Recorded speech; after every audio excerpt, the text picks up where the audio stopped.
தர்மபுரியில் பொங்கல் விடுமுறைக்காக உறவினர் வீட்டுக்கு வந்த 6 வயது சிறுமி நாட்டு குண்டு வெடித்து உடல் சிதறி உயிரிழந்த சம்பவம் சோகத்தை ஏற்படுத்தியுள்ளது. குண்டு வெடித்ததில் வீட்டின் சுவரும் இடிந்து விழுந்துள்ளது. நாட்டு வெடிகுண்டை தயாரித்தவர் சிக்கினாரா? நாட்டு வெடிகுண்டு எதற்காக தயாரிக்கப்பட்டது? தர்மபுரி மாவட்டம் ஆட்டுக்காரன்பட்டி கிராமத்தைச் சேர்ந்தவர்கள் அபி நாகவேணி தம்பதி. இவர்கள் பெங்களூரில் தங்கி அங்கேயே வேலை செய்து வருகின்றனர். இவர்களின் 6 வயது மகள் கவினிலா பெங்களூரில் உள்ள பள்ளியில் 1ஆம் வகுப்பு படித்து வந்தார். அபி நாகவேணி தம்பதியுடன் பெங்களூருவில் வேலை செய்யும் உறவினர் வள்ளி என்பவர் பொங்கல் பண்டிகையை கொண்டாட சொந்த ஊரான தர்மபுரிக்கு சென்றுள்ளார். அபி நாகவேணி தம்பதி ஊருக்கு வராத நிலையில் கவினிலாவை மட்டும் அழைத்து கொண்டு வள்ளி தனது வீட்டுக்கு சென்றுள்ளார். காரிமங்கலம் அடுத்த பூமாண்டள்ளி கிராமத்தில் உள்ள வள்ளியின் வீட்டில் கவினிலாவும் தங்கியிருக்கிறார்.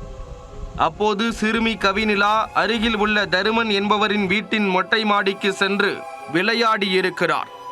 மொட்டை மாடியில் ஏராளமான நாட்டு வெடிகுண்டுகளை தருமன் பதுக்கி வைத்திருந்த நிலையில் அவற்றை எடுத்து விளையாடியிருக்கிறார் கவினிலா. எதிர்பாராத விதமாக அந்த நாட்டு வெடிகுண்டுகள் பயங்கர சத்தத்துடன் வெடிக்க 6 வயதேயான கவினிலா உடல் சிதறி சம்பவ இடத்திலேயே உயிரிழந்து விட்டார். குண்டுகள் வெடித்ததில் வீட்டு மொட்டை மாடியின் கைப்பிடி சுவர் இடிந்து தரையில் வந்து விழுந்தது.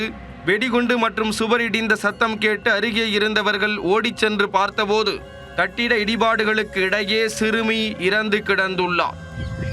காரிமங்கலம் போலீசார் சிறுமியின் உடலை மீட்டு உடற்கூராய்வுக்காக தர்மபுரி அரசு மருத்துவமனைக்கு அனுப்பி வைத்தனர். மேலும் இச்சம்பவம் குறித்து எஸ்பி மகேஸ்வரன் உத்தரவின் பேரில் வெடி விபத்து குறித்து போலீசார் மற்றும் தடயவியல் நிபுணர்கள் ஆய்வு செய்தனர். தொடர் விசாரணையில் தருமன் வெடிமருந்துகளை வாங்கி வந்து நாட்டு வெடிகுண்டுகளை தயாரித்து இருப்பது தெரிய வந்தது. மேலும் நாட்டு வெடிகுண்டுகளை வைத்து தருமனும் அவரது மருமகன் கிருஷ்ணனும் பன்றிகளை வேட்டையாடியதாக போலீசார் தெரிவித்துள்ளனர். இது குறித்து காரிமங்கலம் போலீசார் வழக்கு பதிவு செய்து வீட்டின் உரிமையாளர் தருமன் மற்றும் அவரது மருமகன் கிருஷ்ணன் ஆகிய இருவரையும் கைது செய்தனர். மேலும் தீவிர விசாரணை மேற்கொண்டு வருகின்றனர்.